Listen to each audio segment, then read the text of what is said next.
네, 반갑습니다. 유상입니다. 예, 4월 7일 시사공감을 진행하도록 하겠습니다.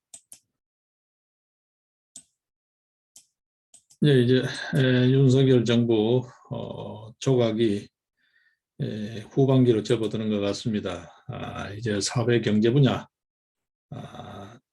진행되고 있는 것 같은데요. 외교 이쪽은 어느 정도 된 것 같아요. 외교 안보 쪽은 지금 보면 국정원장 인선 이야기가 들어오고 있는데요. 네, 국정원을 바로잡겠다 뭐 이런 이야기가 들어오고 있습니다. 근데 한 가지 지금 눈에 띄는 쪽이 있는 것 같아요. 예, 이 고용부 쪽에 유경준이 예정됐다라는 소식이 들어오는데, 글쎄요, 이 사람은 조금 저 개인적으로 봤을 때는 어, 조금 의문이에요. 예, 의문이에요. 상당히 좀 기회주의적인 그런 요소가 있는 인물로 보여져요.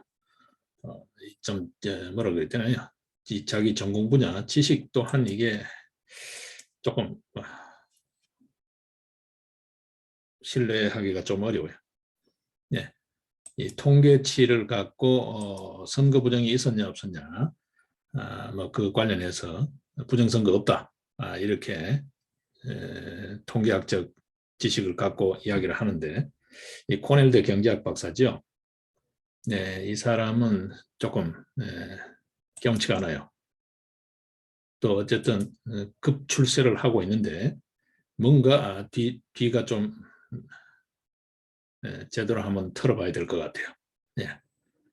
여러 인선들이 보입니다만 세세한 면모에 뭐 별 관심이 없습니다만 이 유경준 이 사람은 눈에 띄고 있습니다. 특히 선거 부정 관련해서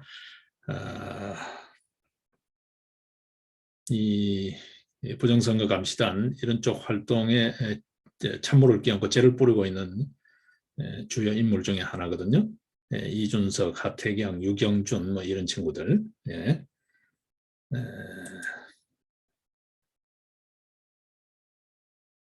좀 더 지켜보죠. 뭐더 지켜볼 건 없습니다만 거의 내정이 된 것 같은데, 유경준에 대해서는 상당히 부정적입니다. 개인적으로는.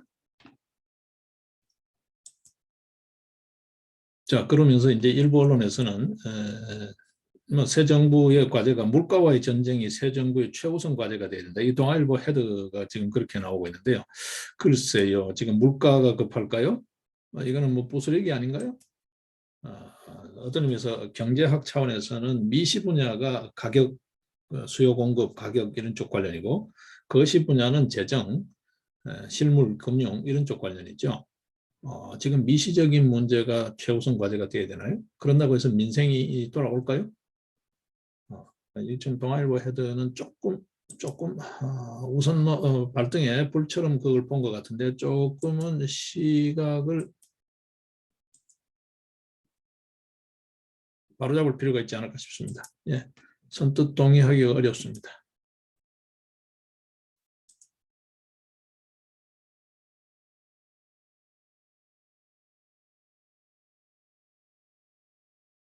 예, 예, 예. 자, 그 다음에 지금 국정원 이야기가 가장 핫하게 눈에 띄는데요. 예. 물밑에서 되는 이야기로는 그 산업은행하고 지금 대우조선 그 사장 관련이죠. 박두선 사장 되기도 전에 조직 개편 이야기를 했다는 건데, 산은하고 이 조직 개편을 논의했다는 거잖아요. 이게 이제 들통이 또 나오고 있어요. 이 부분은 정밀 감사가 좀 되고 수사가 돼야 되지 않나 생각을 합니다. 뭐 그런 이야기 조금씩 나오겠죠. 보죠. 일단 국정원이 해외와 대북 첩보기관으로 자기 색깔을 분명히 하겠다라는 게 이 윤석열 정부의 의지자 기조인 것 같은데, 그거는 잘 잡은 것 같아요. 국내 정치에 너무 개입을 많이 했죠. 그리고 국정원이 첩보 기능이 다 지금 어떤 의미에서 흐지부지 되어버렸습니다. 문재인 5년 동안에. 특히 대북 첩보. 뭐 대북 첩보라기보다는 뭐 노동당 산하기관처럼, 대남 선전부처럼 오히려 그렇게 되어버렸죠. 국정원에 자기 색깔을 분명히 할 필요가 있다. 국가기관 존립의 근거를 분명히 할 필요가 있다는 의미에서는 거기에 맞는 인물을 고르고 있는 걸로 보여집니다.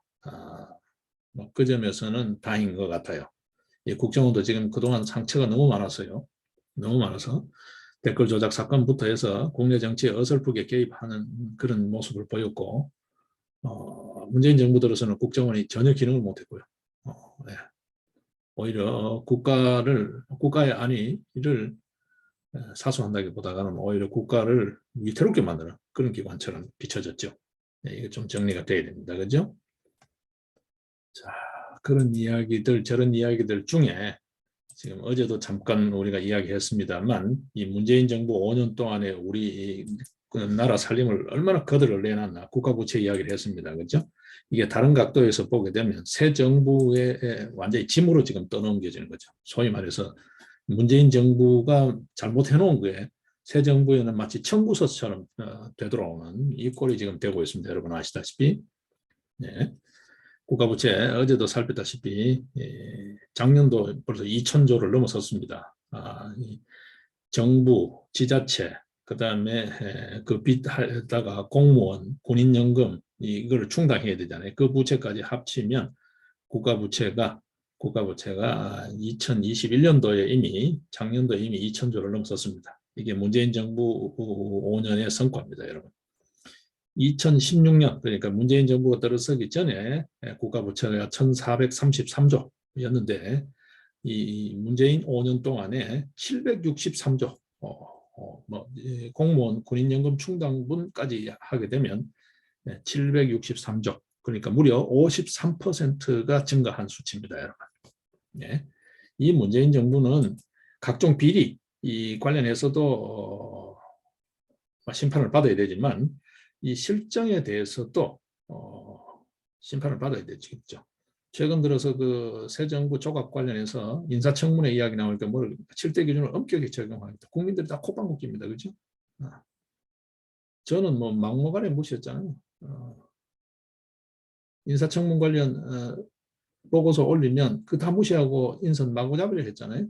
그것도 무시하고 수준 미달, 자격 미달, 뭐 헛접투성이 인물들 어디서 그런 사람을 데리고 왔는지 어디서 골라도 그런 희한한 인간들을 골랐는지 그런 인간들만 전부 강요라고 장관이라고 앉혀놓고 국정을 엉망으로 마구잡이를 했잖아요. 여러분 아시다시피 뭐 일일이 열거하고 입에 올리기가 참 어떤 의미에서 꺼려질 정도로 다시 기억을 되살리기 싫을 정도로 그런 인간들만 어디서 골라왔는지 희한하게 골라왔죠. 예. 예. 국가 부채를 무려 763조를 증가시켰다. 그러니까 이전 2016년에 1,433조였는데 5년 동안에 그 절반을 늘려버렸다고 보시면 됩니다. 예. 지금 2021년도 기준으로 엊그제 국무회의 한 거잖아요. 5일자 2,196조. 마구잡이 퍼주기죠.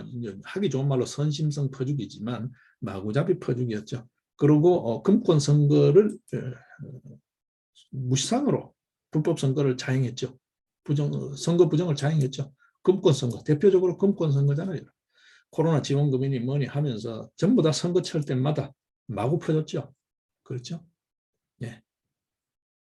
그 다음에 공무원 수를 5년 동안에 공무원 숫자를 13만 명을 늘렸어요. 대표적으로 여러분 아시죠? 민간기업까지 하기도 우리가 기억에 많이 남는 게 인국공 이런 거잖아요. 네, 공무원 숫자를 13만 명을 늘렸습니다. 여러분. 이게 전부 다 고정비입니다. 이 공무원 숫자를 한번 늘려놓으면은 두고 인건비 이런 쪽이잖아요. 시설관리비 이런 거는 고정비예요. 그러니까 예산이라고 하지만 예산에서 차지하는 비중이 이게 고정비가 높아지면 쓸 수 있는 가용 예산이 없는 거죠. 그러니까 빚 좋은 개살구예요. 예산이 있으나 많아요. 전부 다 월급으로 나가는 거예요. 봉급으로. 시설 유지비로 나가는 거예요. 그런 고정비를 늘리는 거죠. 그러니까 나라 살림살이에 탄력성이 없는 겁니다, 여러분. 그러니까 예를 들면 예산이 뭐 500조 이렇게 되면 쓸 수 있는 게 그게 많아야 되는데 인건비로 나가는 게 뭐 300조 이렇게 나가버리면 쓸 수 있는 돈이 없잖아요.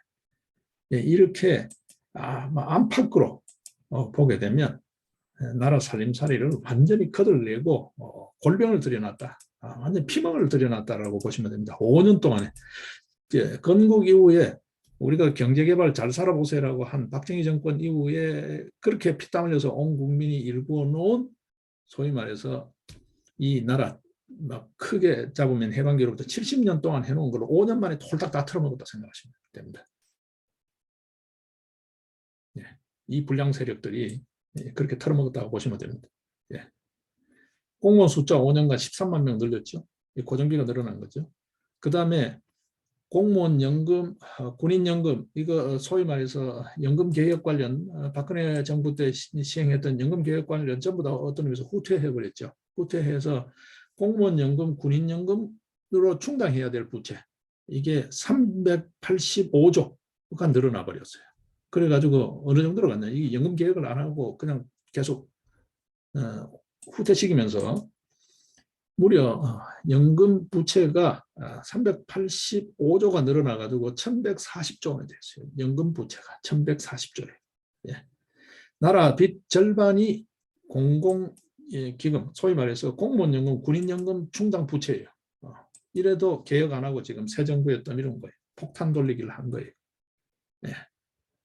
이거 단순히 심판 문제가 아닙니다. 이 부정축제자 재산 환수법 이런 것처럼 이 정책 잘못한 거에 대해서 징벌적 손해배상제도 비슷하게 이 전부 다 아마 비리와도 연관된 게 있을 거예요. 이거 전부 다 발본색원해가지고 싹 재산 몰수해야 되지 않나. 그래서 국고 환수 조치를 해야 되지 않나 생각을 해요. 단순하게 형사 책임 뭐 이러고 둘 문제가 아니다는 거예요. 지금 예산 전부 좀 정밀하게 들어봐야 되지 않는가 싶습니다. 예. 이거 여러분 일자리 예산만 해도 한번 보십시오. 소위 말해서 세금 가지고 일자리 만들겠다는 이런 무지막지한 정책이 어디 있어요? 경제가 잘 돌아가고 기업이 잘 돌아가면서 일자리가 만들어져야지 세금 가지고 일자리 만들겠다? 이런 희한한 정신머리가 어딨냐고요. 지돈이 아니니까 그런 거죠. 이게 이제 일종의 중독이죠. 중독. 세금 중독증. 이걸 먼저 하기 좋은 말로 재정학 차원에서는 재정 중독증이라 그럽니다만 이 재정 중독증 이거 빨리 정리하지 않으면 나라 망한다. 나라 망한다. 한국은행 보십시오. 지금 뭐 한국은행 총재도 저들 나름대로 또 뭐 알바키 한이 많으니 시끄러웠잖아요. 한국은행이 문재인 정부 5년 동안에 한국은행 구실을 못했잖아요. 통계청이 통계청 구실을 못했잖아요. 통계 숫자 조작하기 바빴지 통계를 사실을 알리는 통계로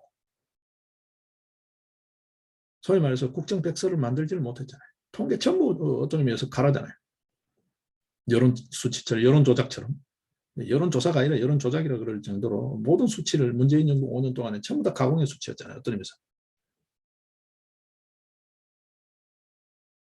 한국은행 통계 수치가 그렇게 엉터리로 나오는데도 계속 입 다물고 있었잖아요. 한국은행이 한국은행답게 될 수 있는 리더가 인선이 될 필요가 있고요. 뭐 한국은행까지 이야기가 가서 좀 그렇습니다만 그렇습니다. 지금 가계부채 한번 보십시오, 여러분. 코로나 이거 정치 방역으로 일삼으면서 지금 와서 또 이제 마구 풀어놓습니다. 한 달 사이에 사망자가 8,000명을 상회할 정도. 한 달 사이에 사망자가 8,000명 넘었어요. 암 환자보다 더 많이 죽었어요. 여러분. 이래놓고 국민 생명을 잘 지켰다고 거의 뭐 정신 나가는 대가 총만 소리를 하고 있잖아요. 네? 가계부채가 지난 문재인 정부 5년 동안에 얼마가 늘었나 하면요. 470조가 늘었습니다. 470조. 네. 2021년 말 기준으로 가계부채가 1,862조 원이에요. 예, 가계부채, 나라 살림만 엉망이 아닙니다. 각 국민들, 가구들, 가계부채도 엉망진창을 만들어 놓은 빚더미를 지금 잔뜩 지어져 놓은 거예요. 예. 여러분 기억하시죠? 지금도 여전히 그 영향이 있습니다. 집값, 미친 듯이 폭등하는 집값. 예. 영끌 이야기 나왔던 2030 및 무주택자들. 예. 이게 지금 감당이 안 되잖아요, 지금 여러분. 예.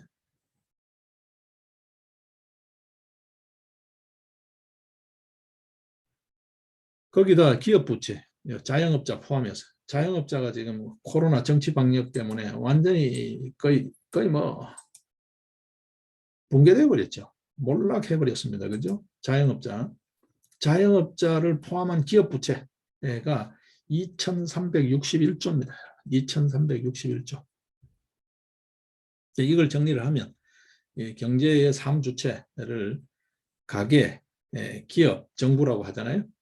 경제 3주체의 부채 이걸 전부 합치면 5천조가 넘습니다. 여러분. 5천조.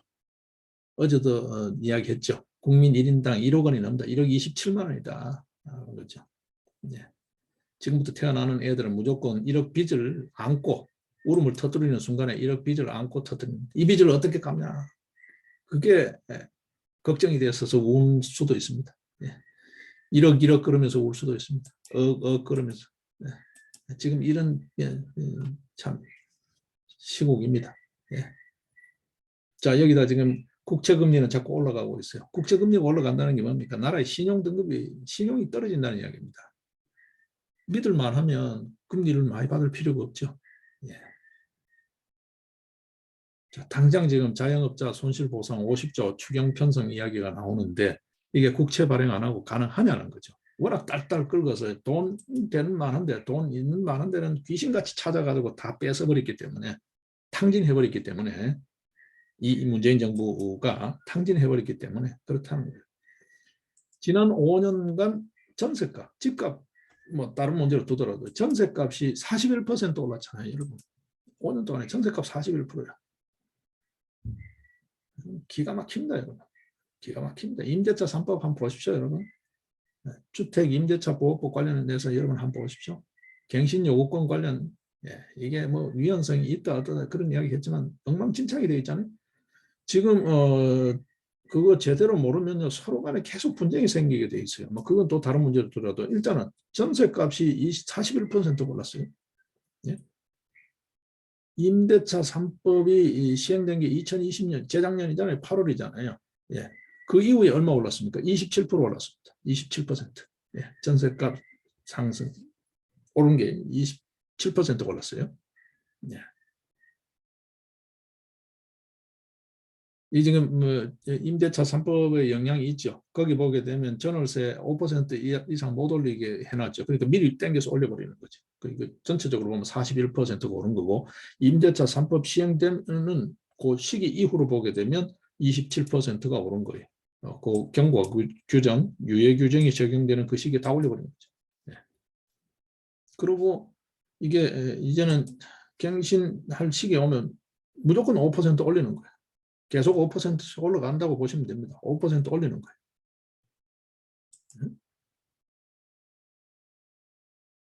자, 지금 2년차 되면 보통 이제 이 주택 임대차 관련은 갱신을 하잖아요. 올 8월입니다. 2020년 8월부터 시행했으니까 2022년 8월, 올 8월부터는 이제 또 한 번에 전월세 대란이 오겠죠. 이거 뭐 불을 보듯이 뻔하잖아요. 갱신해야 되니까. 그죠?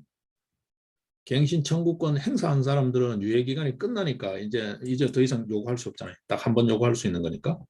여러분들 그 전세 계약이나 이런 거 계약할 때 특히 그 세입자도는 둘째치지만 세 놓는 사람, 임대하는 사람 입장에서는 반드시 그 계약을 재계약할 때 그걸 요구를 해야 돼요. 상호 합의해서 하면은 갱신 요구권이 살아 있어요. 그죠? 그래서 반드시 계약서에 그걸 요즘 보게 되면 요즘 풍속이죠. 특약을 넣습니다.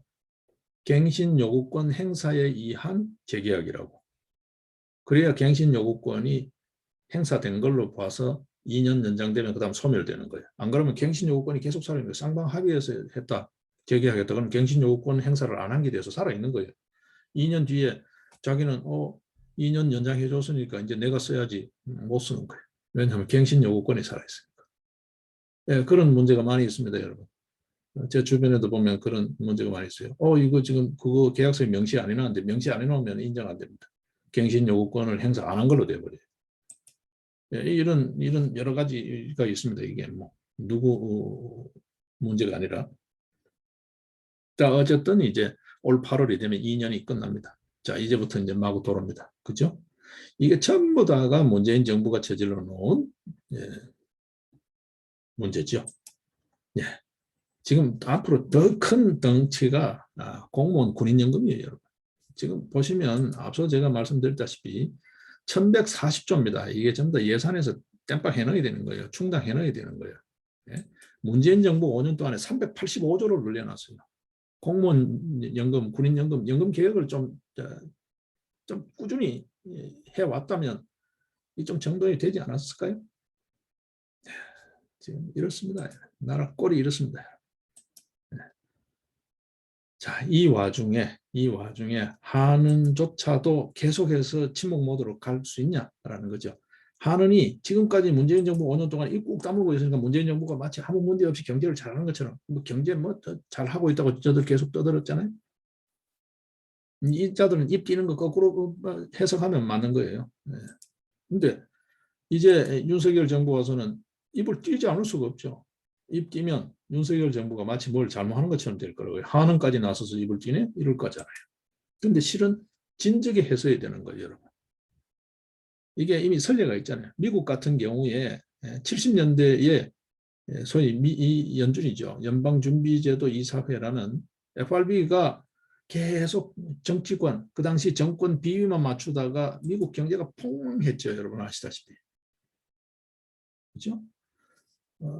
대표적으로 달러 가치가 폭락했잖아요. 닉슨 뭐 이렇게 했던 여러분 그 시기 대략 기억하실 거예요.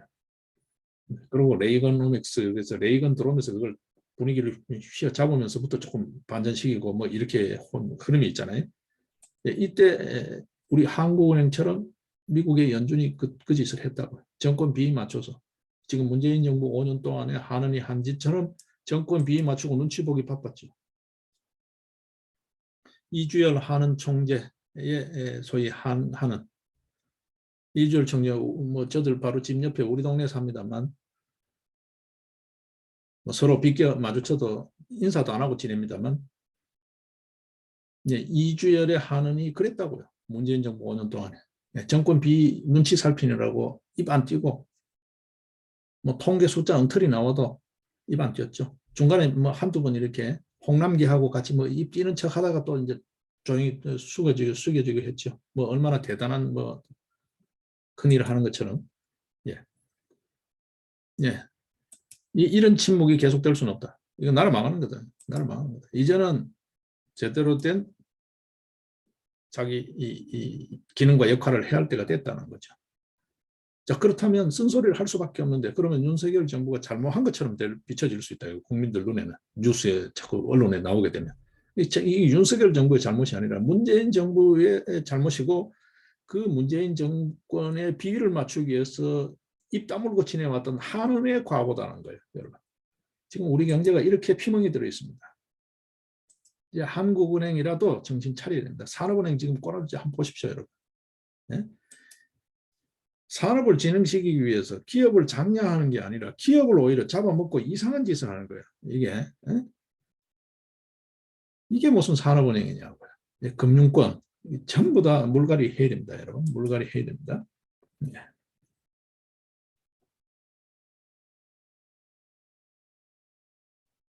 금융권 이야기 나오니까 그런데 좀이 이 부산대 입학 취소 결정 났죠. 어제는 고대 아직도 그러고 있습니다. 이것 또한 대학도 보십시오. 교육기관이라는 대학조차 권력 눈치를 봅니다. 뭡니까? 정부 보조금. 돈이죠. 돈. 대학이 한 군데도 대학 같은 데가 없어요. 고대요. 민족고대요. 없습니다, 여러분. 네. 민족이 안중에 없고 나라가 안중에 없는 대학들이에요. 여러분.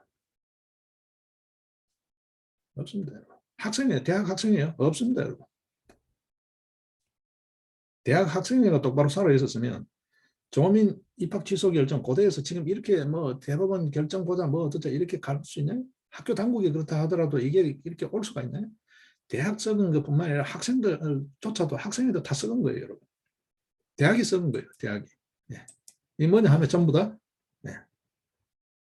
정치 권력, 정치화된 거죠. 정치화된 거죠. 옳은 정치화 아니고 썩은 정치화된 거죠. 싹 발본색원하지 않으면 이 나라가 다시 설 수가 없습니다. 대학조차 썩어 있는데 얼마나 속속들이 썩은지 아시겠죠? 네.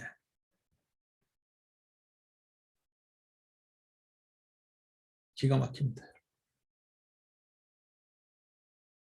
오늘 저 조선일보 칼럼을 보면 재미있는 칼럼이 있어요. 박근혜에게 겨눴던 화살, 6년 만에 김정숙에게 날아오다. 김창균 논설 주간의 칼럼입니다. 김창균 칼럼이라고 조선일보 김창균 칼럼을 보시면 박근혜에 겨눴던 화살, 6년 만에 김정숙에게 날아오다 라는 칼럼 제목이 뽑혀 있어요. 잠깐 한번 볼까요? 네. 박 대통령 옷 가지수 세고 5만 원 현금 결제 따지더니 이 부분은 이대로 안 읽겠습니다. 뭐 그대로 인용을 하겠습니다. 어쩔 수 없습니다. 여사라는 말도 붙이기도 싫지만 김 여사 같은 시비에 휘말려 홀로 깨끗한 척 촛불 세력 남 손가락질했던 그대로 새 권력도 5년 후에 경계해야 한다라는 이야기를 하고 있습니다. 예. 그게 이제 작은 주제로 뽑아낸 거고 그 내용을 보면 기가 찹니다, 여러분. 예? 그 내용 잠깐 한번 볼까요? 2016년 12월 2일 아침 한 라디오 시사 프로그램 주제는 박근혜 대통령의 옷이었다. 박 대통령 탄핵 소추안 국회 상정이 오늘 내일 하던 그 시기 그 무렵이었다.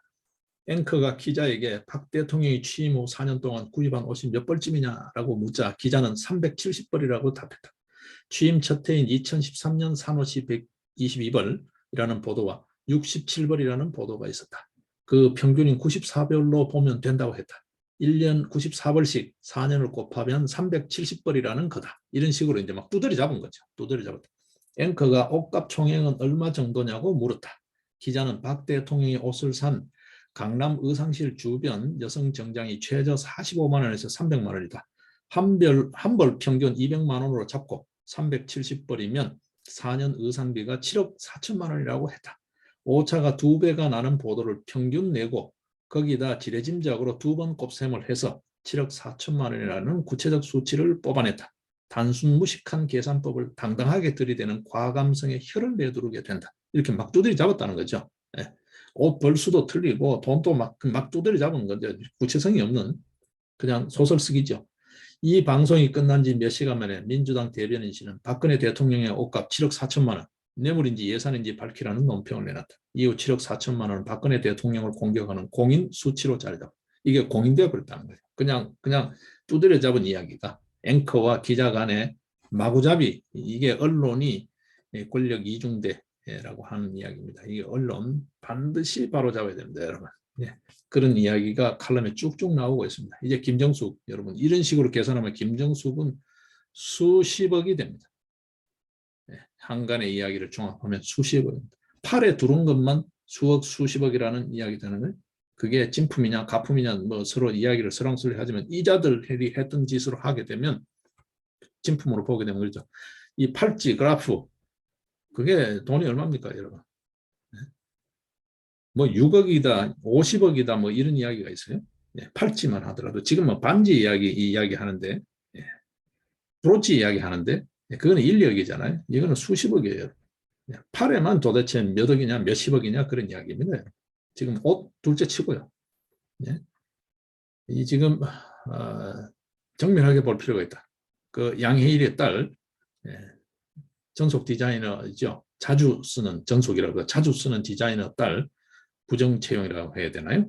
네, 예, 특혜 채용 이야기도 있습니다만 이 비리 김정숙 게이트라고 이름할 수 있는 이 비리 반드시 해야죠.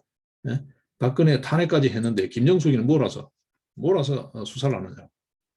김정숙이가 도대체 공식 직함이 뭐예요? 문재인 와이프일 뿐이잖아요. 김정숙이한테 예? 왜 공무원이 시중을 들어야 되나요? 왜 예산을 써야 돼? 뭔데? 예, 반드시 바로잡아야 됩니다. 나라 부채뿐만이 아니라 이 나라 부채 가뜩이나 거들낸 나라 살림살이 그것도 또 꽃감 빼먹듯이 다 이렇게 흥청망청한 이 정권, 이 세력들 반드시 8번, 3번 하고 엄벌해야 한다. 역사적 심판, 법적 심판을 반드시 해야 한다라는 생각을 합니다. 어제 한동훈 무혐의 최종 결정 날 때 한동훈 네, 입장 발표문이 있었죠. 결연한 의지가 보이죠. 네. 검찰도 정상화될, 그게 정상화되는 겁니다, 여러분. 정상화되는 겁니다. 지금 김호수 검찰 이게 전부 다 사쿠라들이잖아요.